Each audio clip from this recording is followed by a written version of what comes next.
So the last episode was the 83 Iron Person, and this is the homemade Ironman for 1984.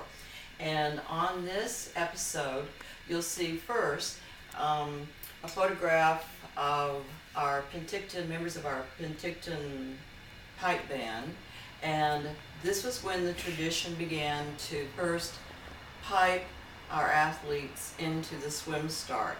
And you can see we didn't have a lot of spectators then, and it was also quite chilly. Because it was chilly, some new inventions were accredited to the 1984 race, which was renamed the Canadian International Ultra Triathlon. Some of those new innovations were, because it was so cold, we served hot chocolate at the swim turnaround, or the crews did. They thought of that themselves. We served tea in the hot tub, which I think is pretty funny. I think you'll enjoy that photograph. And there was even massage available on the run course.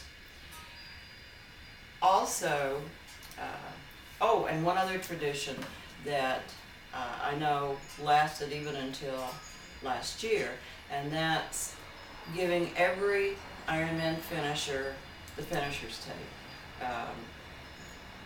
I felt it didn't matter how long it took them to do those distances, they deserved a finisher's tape at the end of the race.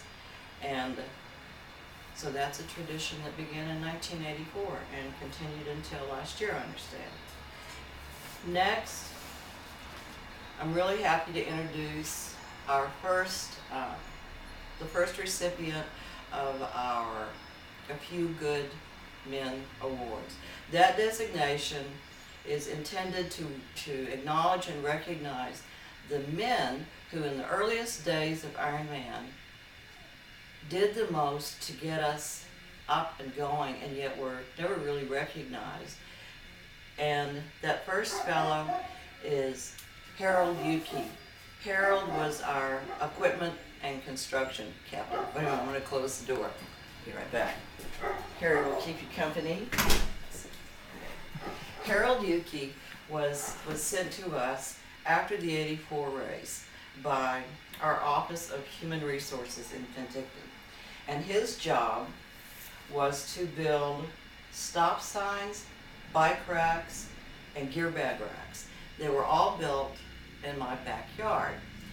And I was warned about Harold when Human Resources sent him to us, that he was described as the quintessential grumpy old man, which he was. Harold was a supply surgeon in the Canadian military, and so he had attitude, but Harold Yuki became a key part of our race organization. Everybody, all the captains, loved Harold.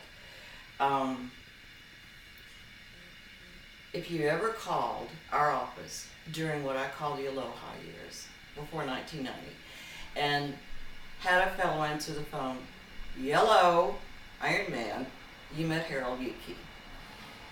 And we all loved